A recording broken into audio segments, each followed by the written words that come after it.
All right, welcome. Thank you for joining us tonight.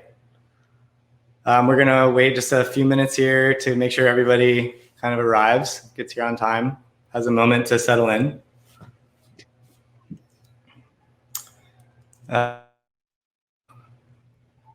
This, cool.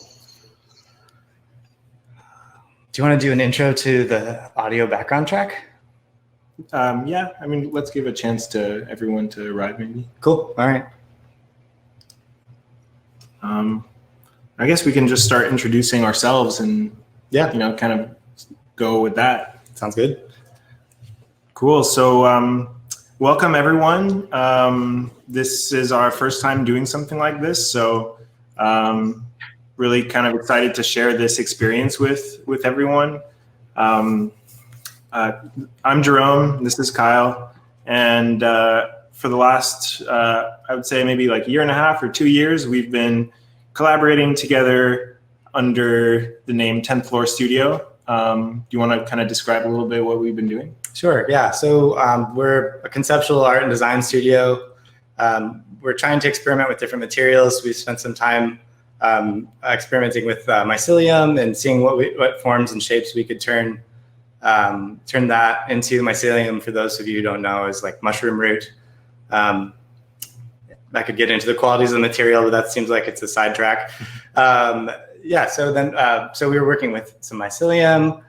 We've produced a few books. What have we done? Why am I spacing out? Yeah, and we're just exploring. We're creating artworks and design. I think kind of just our main goal is to create conversations around ecology, culture, the natural systems around us, and kind of how we can start kind of reflecting on those and like internalizing some of those reflections into our daily lives. And I think that's the beautiful thing that art has the ability to do is, kind of make those realizations possible and make that internalization possible as well. So anyway, that's a little bit about us. Mm-hmm. And so I guess our like earlier in the year, before the shelter in place started, we had applied to host an exhibition at SF Design Week, and we were really looking forward to hosting it in our studio. Unfortunately, that's not possible, and our goal was to host to create a few installation pieces and curate a set of pieces from other artists as well. But we figured we would do the virtual thing, even though it's not going to be the same. But we still have, I think, a lot of ideas that can be shared and good conversations to have with really talented and inspiring people around us. So hopefully this doesn't feel like a Zoom call. Yeah, that's the goal too, is we really want to create, I guess, more of an experience. So, grab a beer, pack a bowl, do, whatever makes you, gets you in your zone, and just kind of enjoy our conversations. And so, yeah, as this is kind of an informal event, we were thinking kind of about the atmosphere and everything. So we created a SoundCloud mix, and you can see the link at the bottom of the screen. So we invite everyone to just have that playing in the background if you feel like that matches kind of where you're at right now. You can lower the volume so that it doesn't drown out our voices, and just kind of keep that as an option if that sounds interesting to you all. We feel like it's a curation of like background ambient sounds that will kind of amplify our conversations in a way, mm-hmm. or complement them. So I guess we'll get into our theme for the night. So the title of the event, as you all saw, is The Boundaries of Flow. And yeah, what spoke to us about it, or what got us into it originally? Yeah, so the original exhibition that Jerome was just talking about a bit, we were working on creating a piece, kind of working title was Water Analog, but it was exploring the visual sensation of kind of ripples in a body of water. We were trying to recreate that synthetically with laser lines, and then kind of where the flow of those laser lines originated was actually from sampling data from a pool of water. So we started to go down this path of creating this exhibition that we're still very excited to complete and show. But we wanted to open that up to a larger group of artists. And so we thought about the theme of flow because it's a kind of abstract enough to include many different perspectives, but descriptive enough, especially within kind of like the design and creative space, that it has many different meanings. And so it's broad enough, but also focused. So that was kind of the yeah, and I think origin. And also I feel like we can have so much inspiration pulled from it too, from more on the physical, exploring the physical aspects, the spiritual aspects, sort of how it manifests in nature. And so that's what we're going to do tonight with our guests, who will be joining us throughout the hour. I guess we can, we'll just introduce them one by one as they join. Absolutely. And we're gonna change up the little link at the bottom a bit if you want to click on tonight's background mix now, and either keep it off to the side or if you want it, but it's going to go away and be replaced by other things as we go through the night. So just kind of be aware for those changes. Yeah. So I guess, do you want to talk about the buffering thing? Oh yeah. So if the speed or the quality of the video seems a bit slow, there's like a compatibility mode on the top. So if you hit the help button, and you can enter compatibility mode, it should improve the quality of the video a little bit. So just a note. So yeah, I guess let's dive right in. So with this theme, we really felt, and also just wanting to do the event a little bit differently and create more of an experience to offer the audience, we figured it'd be a really good chance to take this time to do a little meditation guided by our friend Purin, who I guess he'll introduce himself in a second, but I think that this will be just a great experience to share together. We've been on a lot of video calls and Zoom calls and looking at a lot of screens, and just to introduce a little aspect of mindfulness where we can. So I guess without further ado, let's go right into it. So Purin, are you there? Yeah. Can you hear me well? You can. Yeah. All right. Okay. Well, welcome. My name is Purin Phanichphant, and I'm actually a designer as well by training. I studied industrial design and HCI and product design and everything. But one thing that a lot of people don't know about me is that I used to be a Buddhist monk in Thailand. So I bring a lot of that perspective into my design practice. I've worked at IDEO, and I've also become an interactive artist along the way. And I stumbled upon this little thing called data meditation.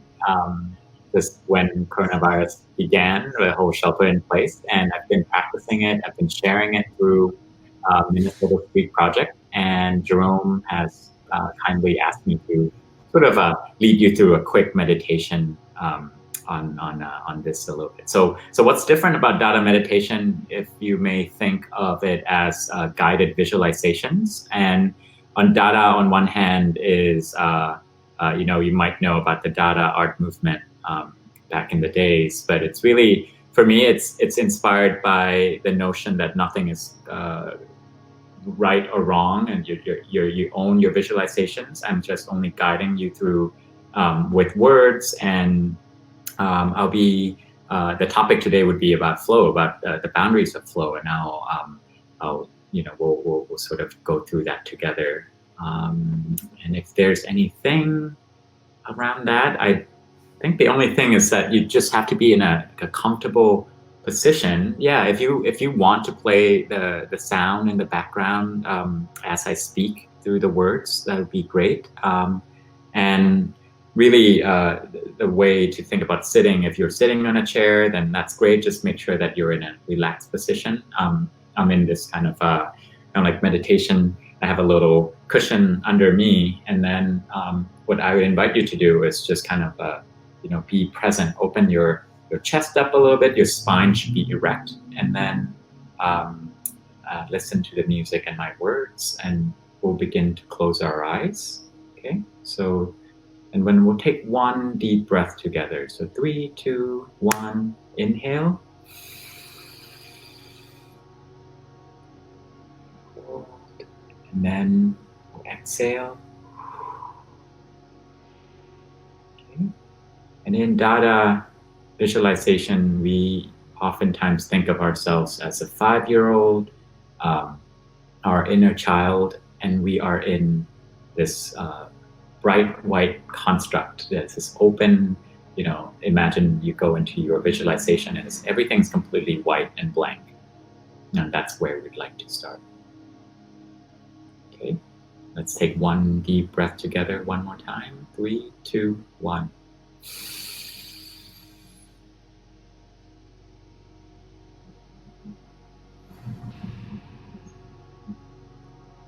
And we'll begin by imagining our 5-year-old selves going down a little stream, talking about flow.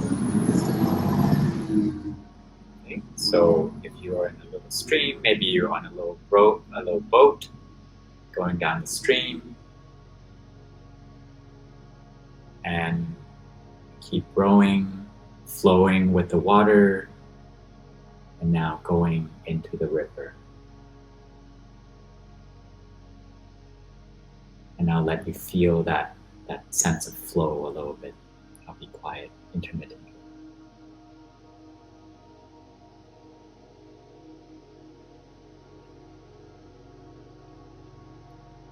And as that river flows into a bigger body of water, a bigger river, you start to gain a sense of expansiveness. The boundaries that used to be small and constrained begins to become bigger and bigger, and you're flowing with larger and larger bodies of water.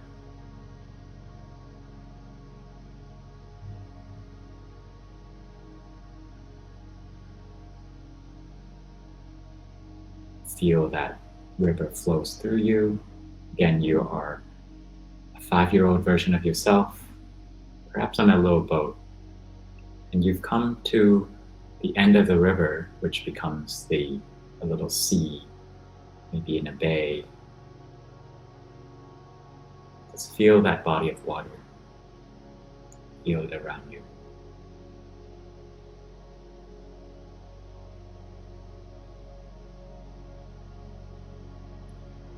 And eventually the currents lead you into the bigger ocean.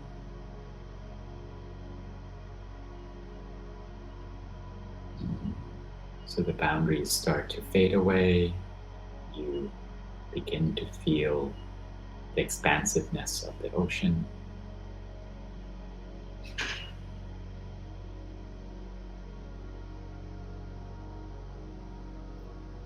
And the next thing you know, your imaginary self had got vaporized into vapor and becomes moisture above the ocean. Becomes a cloud that forms over the ocean. So feel that presence, feel that version of yourself as liquid air.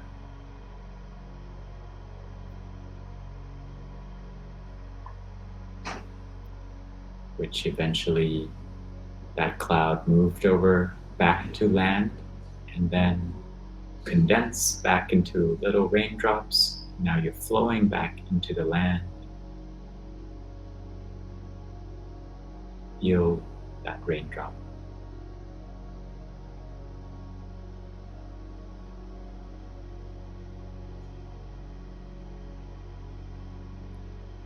You eventually become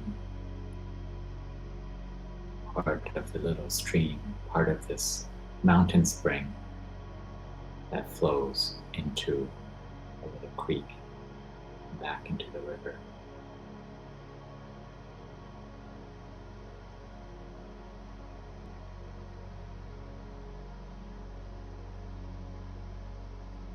And we'll pause that feeling for a moment. Now we're going to get into a slightly different kind of flow, which is airflow.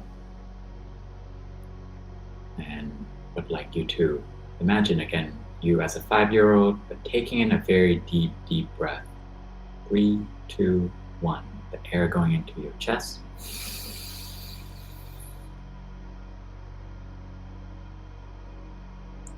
The air that's coming out. Let's do that one more time together. 3, 2, 1.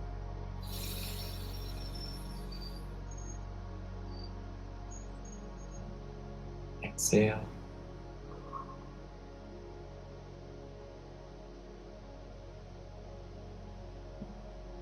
Now that air becomes part of the larger body of air, which becomes the wind. So feel that wind, feel a little part of you being that wind.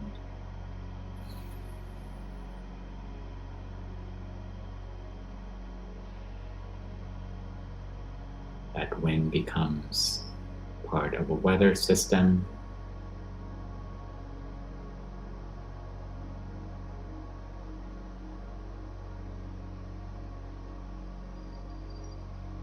That wind, that air, that breath, that weather system now becomes part of the Earth's atmosphere.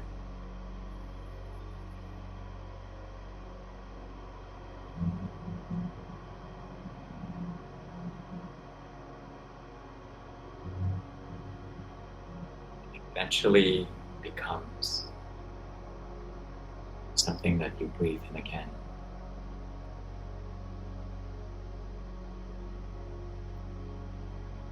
And one last part of this data visualization, I'd like you to imagine yourself as a ball of energy, just you and a ball of light that is your personal bright ball of light. And as you interact with family, friends, and people in your social circles, that energy gets transferred to them.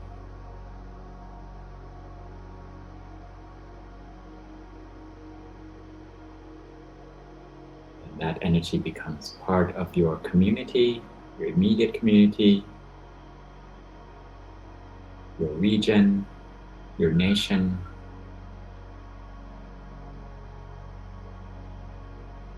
and feel that energy that goes into everyone who's on this planet right now.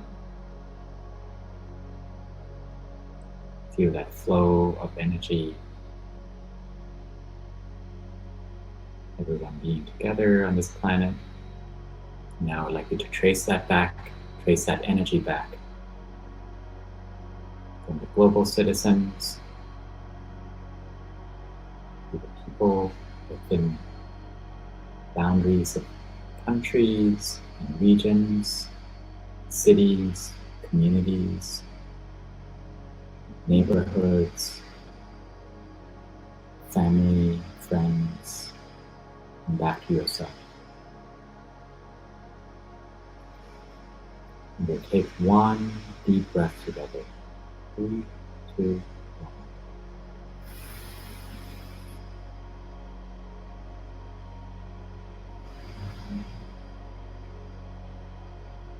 I invite you to feel, bring your awareness back to your body and slowly open your eyes.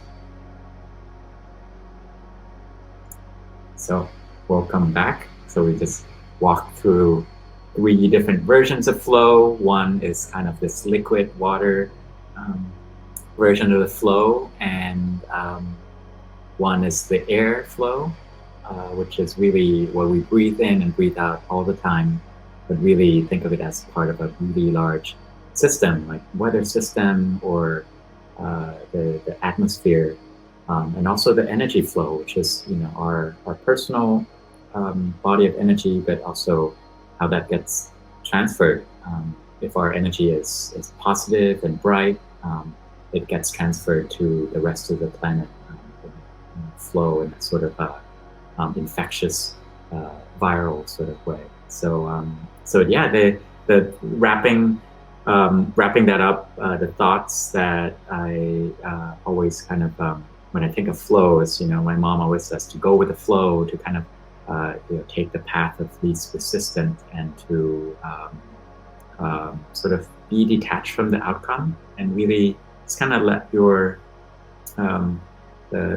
both liquid, both air, and both like all the energy just kind of flow through you. And the most important thing is to be in the moment, and to trust the universe that it's looking out for you. So try not to struggle against the moment. And yeah, so that is my little Dada meditation session. Thank you, Jerome, for inviting me to do this. I only get to do it once in a while, and it's always my pleasure to get to share it with people.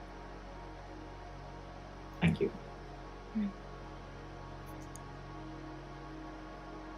I wish that this could be the way we start every event. Absolutely. Or every, maybe even just hanging out with friends, like starting it with a little time to kind of settle the mind, I suppose. Thank you, Purin. Yeah, that's awesome. And I feel like so ready to kind of, I don't know, explore new ideas too. And I'm definitely feel like I'm prepared to be in a flow state of sorts. We talk about flow in more of an emotional way sometimes, or like a state of being.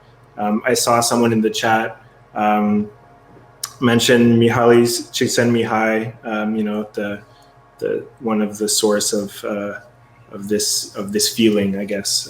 He documented that a long time ago now. So I guess, should we introduce our next guest? Absolutely. Yeah. So Alysha is our next guest, and she is just exudes amazing energy. And I've just been recently inspired by her poetry. And so she's going to be sharing one of her recent poems today as well. Hey, Alysha, are you there?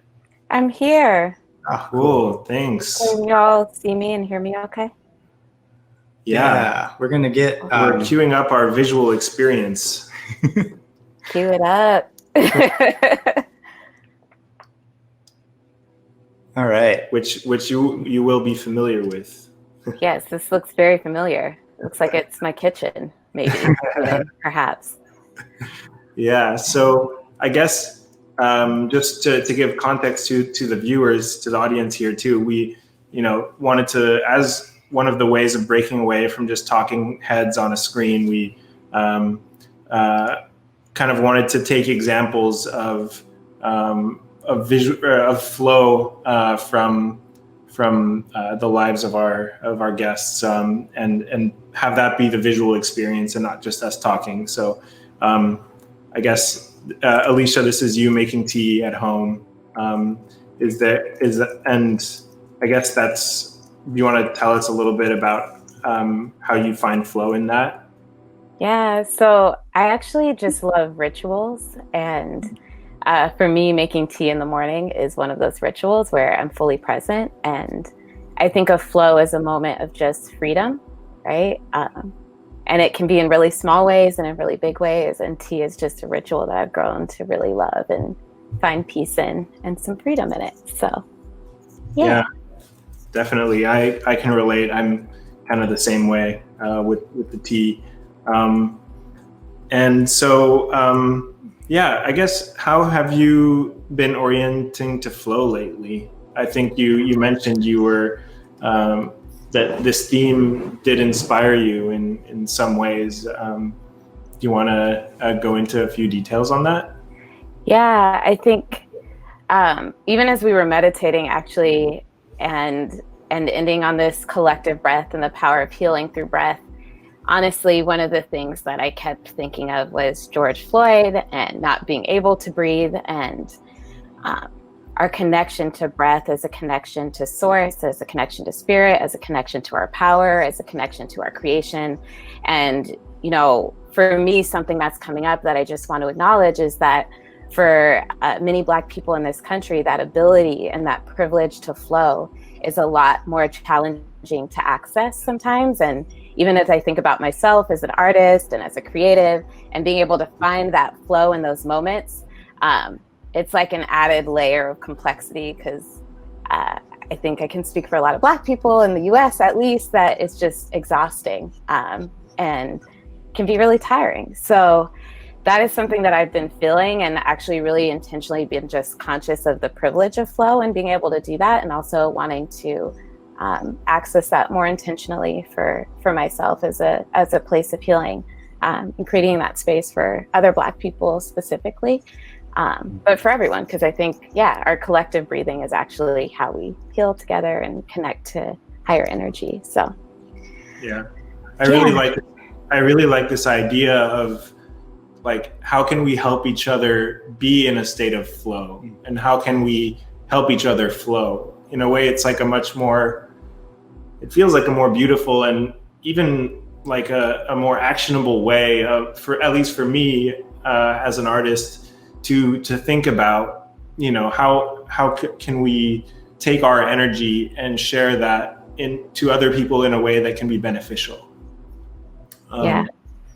And so, yeah. Well, I was just going to say, Alysha, Jerome shared with me your Black Joy syllabus, and I was wondering if we have that up as a CTA right now, if you'd feel comfortable talking a bit about that. I can. Oh, cool. See, I didn't even know that was the thing you could do. Yeah, so for everyone watching, there's a button on the bottom of your screen, and it's something that Alysha put together recently. So, yeah. Yeah, so the Black Joy syllabus for me, similar to flow, joy is an act of liberation and of freedom. Again, especially in this context of what's happening right now in our society, I feel like, for me, I find great freedom and great peace and great joy in connecting to my spiritual self, and thinking of moments of joy as actually an act of resistance and an act of liberation. So I just curated for Black people a resource, and it's meant to be collective, meaning everyone owns it. Like, I love the idea of people co-creating things and sharing energy and building off of things together. So it's just a syllabus that celebrates Black joy and liberation and all of its different forms that it takes. And I'm just excited to expand it. Like, I'm not holding it. I just feel like a curator of it, and kind of a collector of it, that it's a shared experience, and it's meant to be shared and co-created. So thanks for referencing that. Yeah. Yeah, and in a way, I think, like, you know, our roles as artists, as creators, is to, you know, to share what we create, but also finding new ways, I think, to facilitate the creation in others. And so I think this is like a perfect example of that. Yeah, I completely agree. Like, it's so much bigger than just us as individuals, right? Mm-hmm. So how can we facilitate experiences for others? How can we facilitate connection? How can we facilitate spaces of meaning, and actually inspire other people? And this is a space for that. So I want to thank you all for creating it as well. This is really dope. Amazing. Yeah, thanks. I guess recently we were talking, like, just a little bit about the theme too, and you mentioned that certain moments have you feeling like just feeling in flow, and like having a really powerful energy as a result. Like, what is that energy, mm-hmm. and like how do you put yourself in situations where that can happen more, I guess? Yeah. That's such a good question. I think sometimes actually it's just play. Like, that's one thing, but actually laughing and playing and joking, like, that is a very easy way for me to access a flow state. And just connecting with people, which is also why I appreciate this space as being like still feeling energy, even digitally. That has been a challenge for me because I get so much energy from being around other people. Another thing is actually like, for me, I think a lot about ancestral sort of charges and things that flow, ancestral flow, things that are passed down to you, even from people that you might not have ever known. And so one way that I like to access creativity and art is actually to honor my ancestors and the people who came before me.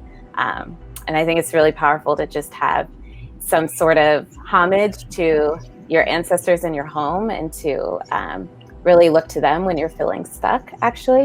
So those are like a couple things. And for me, it's always been words. I appreciated revisiting my 5-year-old self because I've always found a lot of joy and peace in creating and in writing and in poetry. And I love when I hit that state of just like full presence when I'm writing and the words.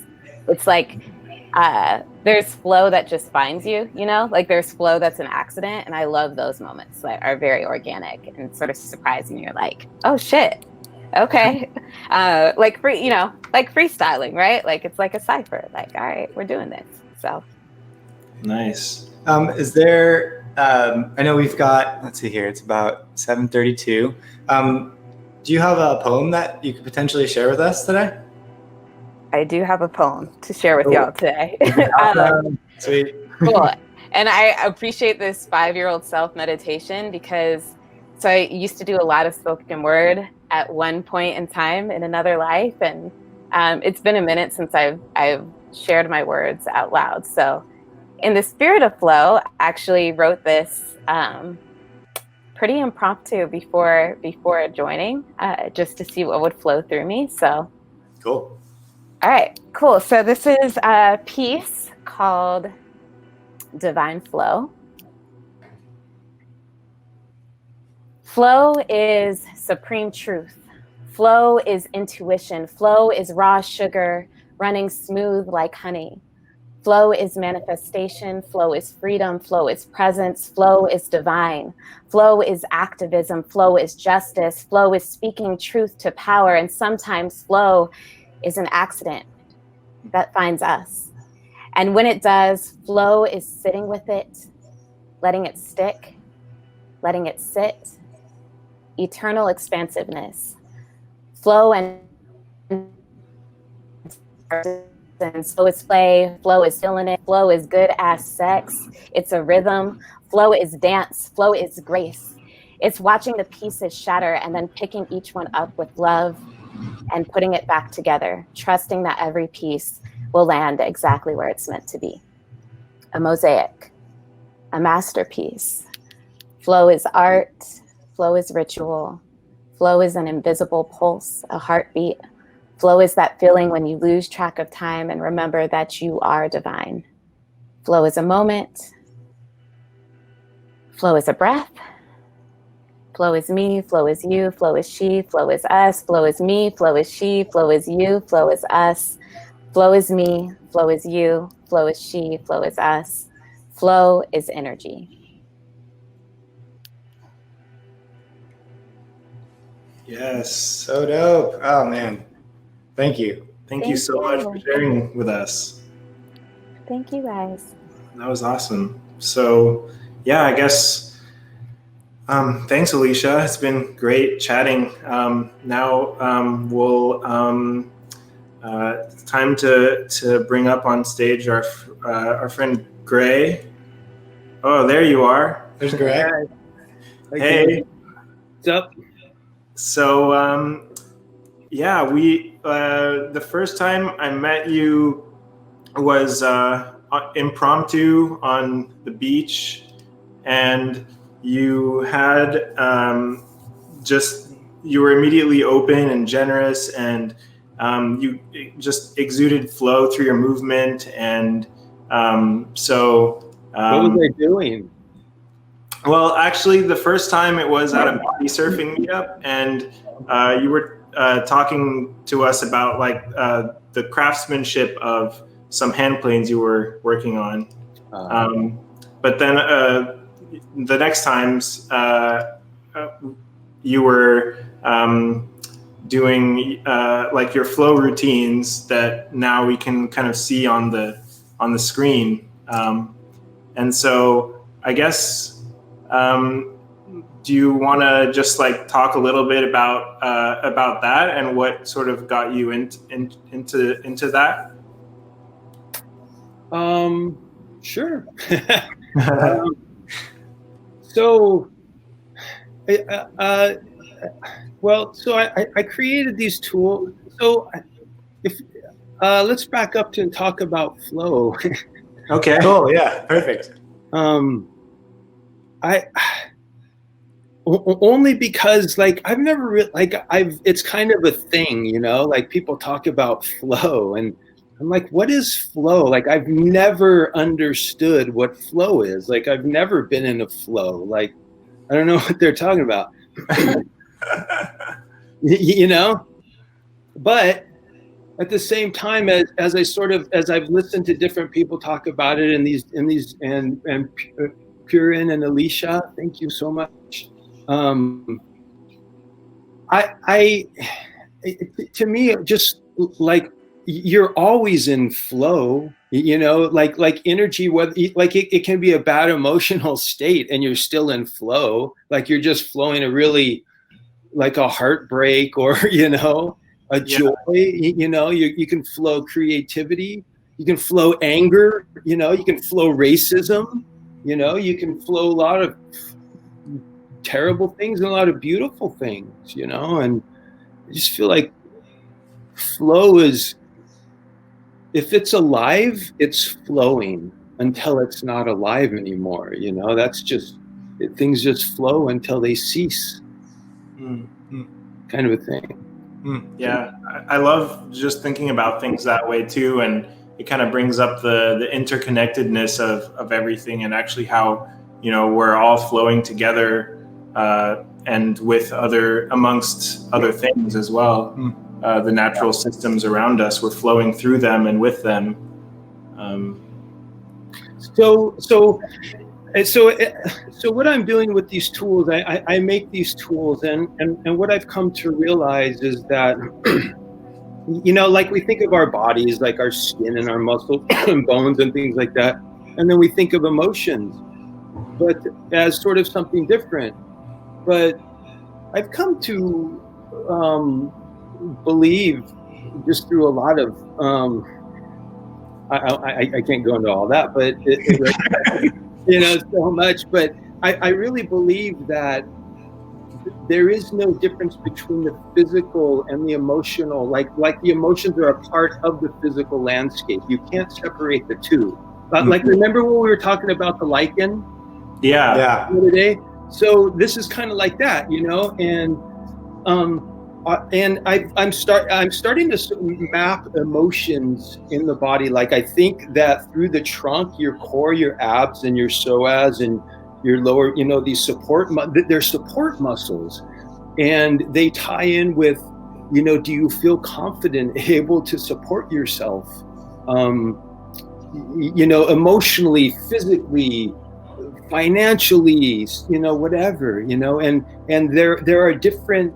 I think different emotions are stored in different organs of the body.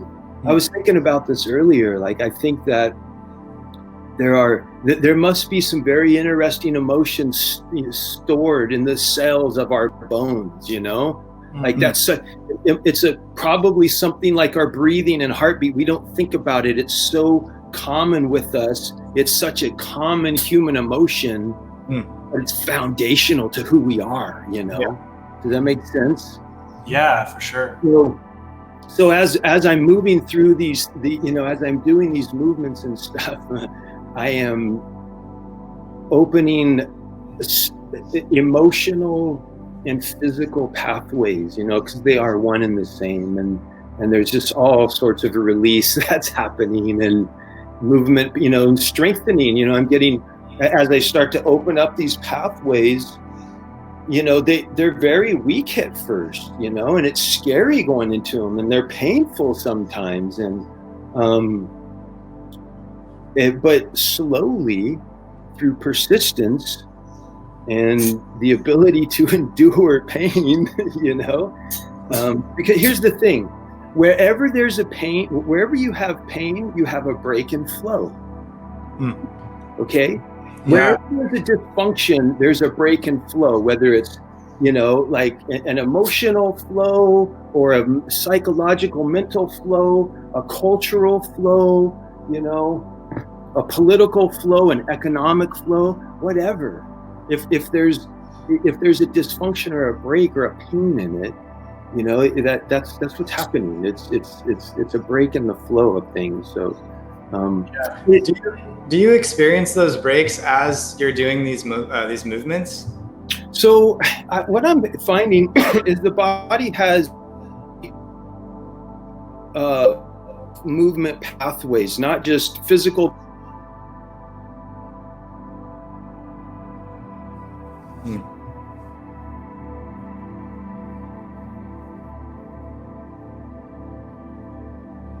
Did we lose Gray? All day or all your life, you're going to get very stiff and kind of stuck in that too, right? Mm-hmm. So as I'm going through these things, I experience, you know, as I'm so these I have that I try to, you know, different reasons, but these are mostly light, and they give me the confidence to open my body up into areas that I normally can't do that. And as I'm doing that, I'm experiencing lots of memories, you know, some trauma, because that's usually what, you know, I get stuck, you know, through a trauma. And yeah, you know, our bodies are full of, you know, the older we get, the more traumas we collect, you know, physically, mentally, emotionally, you know. Yeah. So, man, I would love there. Yeah, can you hear us? Oh, there you are. Yeah, I can hear you. I just couldn't see you. All right, go on. Please go on. Well, so I think we've got about 2 minutes left. But I was also wondering, like, when you're crafting these, because Jerome was telling me he's described these clubs to me. I haven't, and maybe that's the inappropriate tool to describe them, or word to describe them. But Jerome was telling me about these, and you craft these, and I was wondering if there's like how do you find these shapes?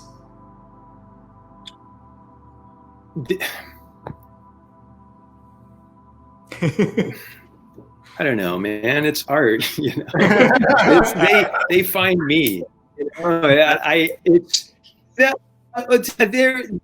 There is you know, it's I have a very sort of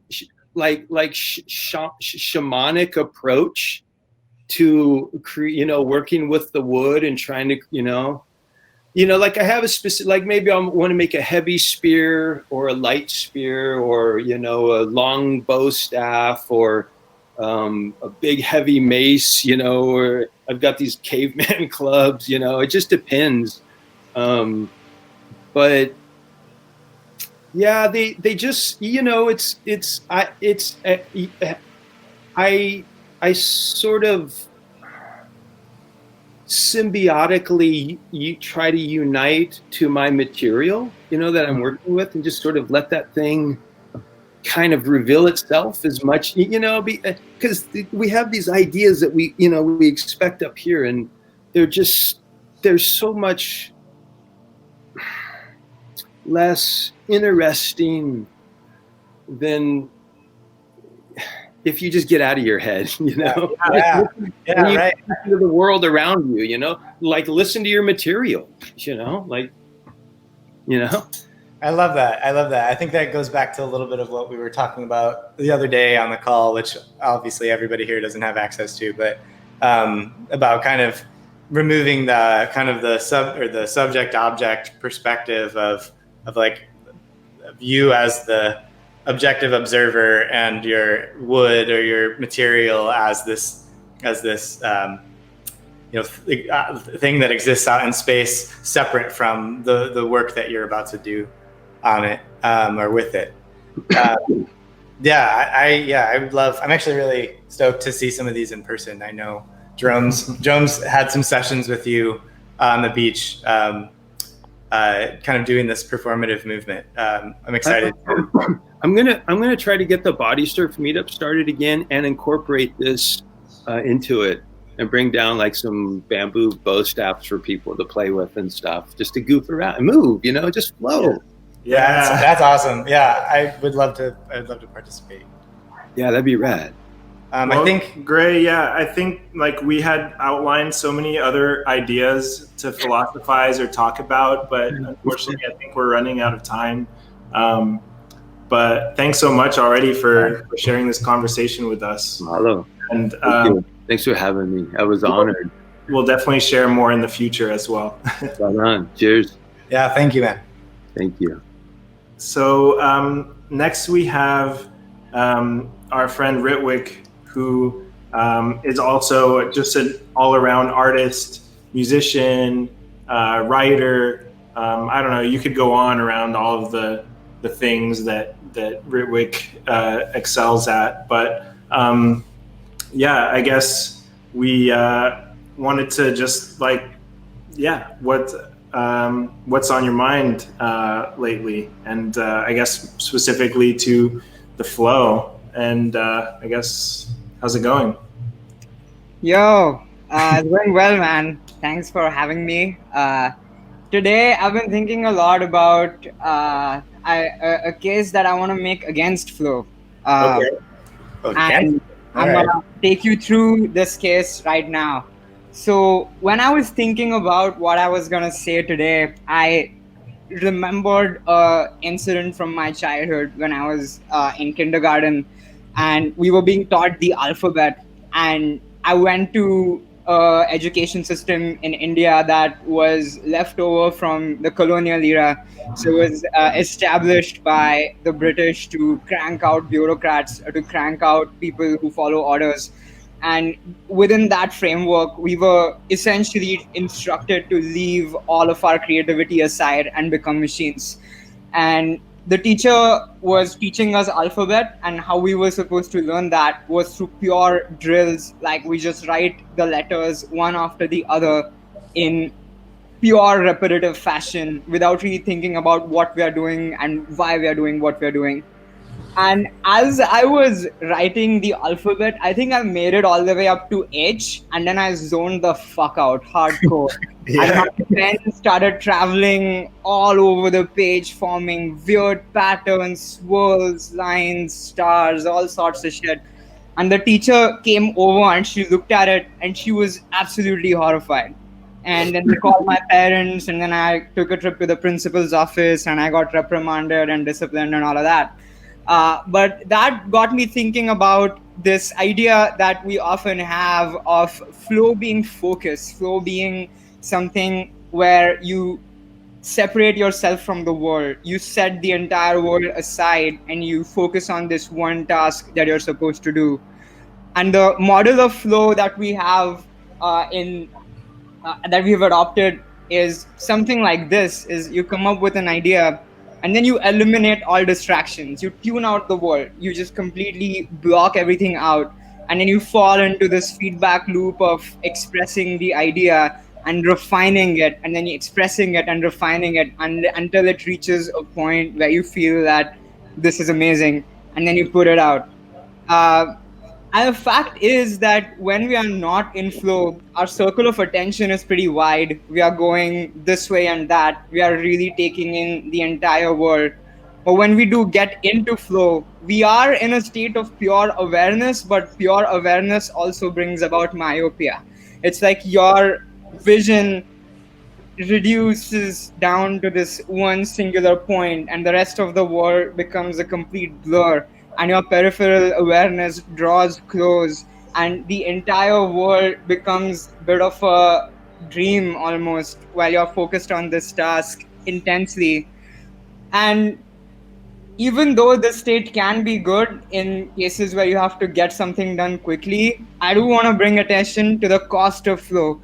Is when you focus too intensely on something, the question is, what are you ignoring and what are you overlooking? And how does the process of metacognition, the process of really thinking about why you're doing what you're doing and what is the larger context in which it exists, where does that fall when you're tuning out the world and really intensely focusing on this one task? And so on top here, we have the model of flow that we've adopted today, where you just follow a linear process of banging out one task after the other. But I want to make a case for distractions, and I want to really hone in on the fact that distractions are actually amazing, because distractions help you break out of this linear process and create this cosmos, create this wide ranging, crazy, insane, interconnected process that enables you to really let loose. And the fact of the matter is that I'm reminded of an interview I heard of one of my favorite musicians, One Tricks Point Never. He talks about how he actually leaves YouTube open in his studio as he's making music, where you would expect someone would turn off the internet and really shut the windows and really tune out the entire world, but he does the exact opposite. He just has bullshit videos playing in the back, and every time he's making music, he's just going over and just watching a couple random videos, and as he's watching them, he's getting new ideas on what to sample, and that makes his work all the more richer. So he actually weaves in distraction into the creation process. And so it's an argument against intense flow, where you're actually breaking out of flow and you're going out and you're just being, you're just existing, and you're just indulging your curiosity and indulging your boredom and creating something that wouldn't have been as good as it is when you actually embrace distraction. And the fact of the matter is, when we sit down to create something, we have a very strong idea of what we want. But when we tune out the world, the question is that, are we so sure of what we want that we are overlooking something better?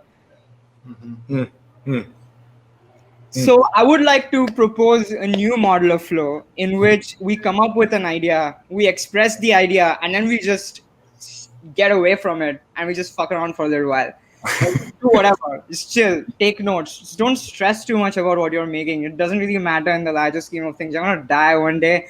If all the work you do is gonna, maybe some archaeologist 100 years from now may discover it and canonize it, but you know what, you're not going to be around to really even know how people are interpreting it on a time scale that far down. So just don't take it so seriously, just chill out, just go, watch something cool, whatever, but then take notes while you're at it, because anything that you're gonna gather in this process is going to make your work better and is gonna help you refine this idea. And so I want to expand the idea of flow as not just focus, but fluid focus. The key word here being fluid, because flow should not be rigid. It should not be hierarchical. It should not follow a single point of focus. Flow should be fluid. It should take the shape of any container, the container being the larger context in which we exist and the world at large. So yeah, flow is cool, but flow plus distraction, even cooler. Hell yeah, dude. Oh man. I mean, in a way, I guess you could say that flow couldn't exist without a distraction. It wouldn't. We wouldn't be talking about it if it didn't have an opposite. And in a way, I guess you could intensify the feelings of what we've been talking about as like feeling of flow by having more intense experiences outside of flow. Absolutely. Absolutely. Yeah. And so, well, first of all, thanks so much for like sharing these thoughts, because I've experienced you in like a creative, in a creative movement and creative motion through either writing or freestyling or visual art. And it's been really cool to see you describe this, because now I can, like, in a way, the way you described it makes so much more sense to understand like how you create. And in a way, it makes me think about how I create.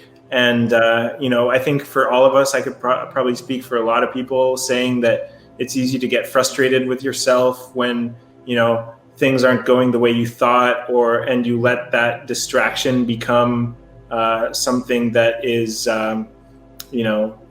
it's counterproductive, and kind of instead of feeling that way, sort of embracing those distractions and embracing any kind of negative feelings and turning them into, like, bringing them back in, looping them back in and into the creative process. Instead of them being a reason to not be within the creative process, having it, expanding their ability to actually bring you back. That's, dude. Well, cool. I would also, cool. And the next thing, no, dude, this is great. I'm super stoked about this, Ritwik. I love too that we had no idea what you were going to present, and you knocked it out, man. I appreciate that so much. Well, I guess I wanted to just talk about, we have like some few minutes left, so I just wanted to talk about, like you mentioned, that we needed flow to survive, like in humans, like as a primitive people, flow being a way to acknowledge where we came from in a way. Mm-hmm. Absolutely. When I was talking to Kyle and Jerome about some preliminary concepts of what I was going to talk about, we were thinking about what it meant to be in flow back in the day when we were hunter-gatherers, when we were being stalked by tigers and all sorts of scary animals and stuff. And even though today's idea of flow is so centered around being singularly focused on a single task, I feel like back then flow meant intense awareness of the world in which you exist. And so we almost need to have a more animist definition of flow, where flow is acknowledging that the world around you is alive and you're a part of it, and you are flowing with several ecosystems that interconnect and do or sort of like regulate an environment that makes it possible for life to exist on the planet. So flow is acknowledgement that you're actually part of a greater whole, as opposed to removing yourself from that greater whole. Yeah, dude, 100%. Man. So, sorry to be the kind of sidetracker here, but you're gonna shut us down, dude? No, I'm gonna shut down the vibe. Sorry.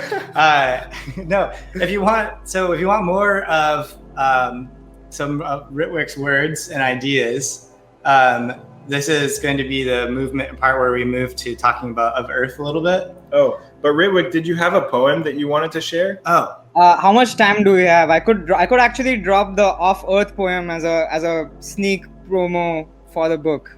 I don't know if are we allowed to go over? Because we have 2 minutes left. I guess we'll find out. I guess we'll find out. Yeah, I guess if it ends. It looks like we are. So we are. I guess for those who feel like sticking around, please. Let's have some poetry, and then we can talk about our book that just launched today. Ritwik, take it away. Yeah. So this is a part of the book that we just launched today, and straight out of Illustrator, no frills. This is the poem that I contributed, which I'm just gonna perform for y'all, and here are some visuals for your viewing pleasure. All right, let's hit it. I follow the wayward path of the world. It touches my senses, moves through my veins, dissolves into my being. Ferns and flowers growing through the cracks. 7.8 billion people returning from dreams, their thoughts twisting into gear, carrying messages between limbs and heads, extracting motion from emotions, orchestras that have outgrown their conductors. The essence of everything touches my lungs. I let the beauty and terror wrap its arms around me. I am the lion's paw and the deer's flank. I honor the particles that have coalesced into my form and give it all away.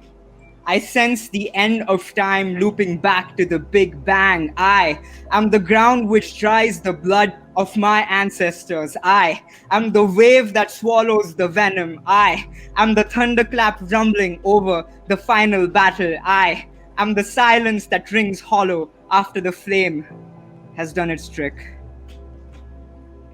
Yes. Thank you, dude. Oh man. Yeah, so good. So this, as Ritwik mentioned, this is going to be in our book that we collaborated on together that just came out today. You can see the link at the bottom of the screen. We just put it up on Kickstarter. So if you want to pre-order it, you'll be one of the first backers probably. I don't know. I haven't checked how many people have looked at it yet. But shout out to Meg. I think she signed up earlier. So we got one at least. Nice. Yeah. And so, yeah, check that out. I guess, unfortunately, we should probably wrap it down because we are over time. Yeah. But in that sense, we look forward to maybe doing more things like this in the future. If you can follow us online and hopefully, be in touch, contact us, promote conversation, inspire each other. I guess want to thank SF Design Week organization and Vince, who's been kind of like behind the scenes, all the screens that you guys have seen. Thanks to Purin for the amazing meditation to get us started off. Alysha for some great conversation and just your positive energy. Gray and Ritwik. And so, yeah, I guess we'll be signing off now. But it's a bit bittersweet because I feel like we were just getting into it. Yeah. I know. It's like, finally a little bit more comfortable with this. Yeah. Well, thanks everyone. I actually don't know how we end it. So, yeah. All right. See you all.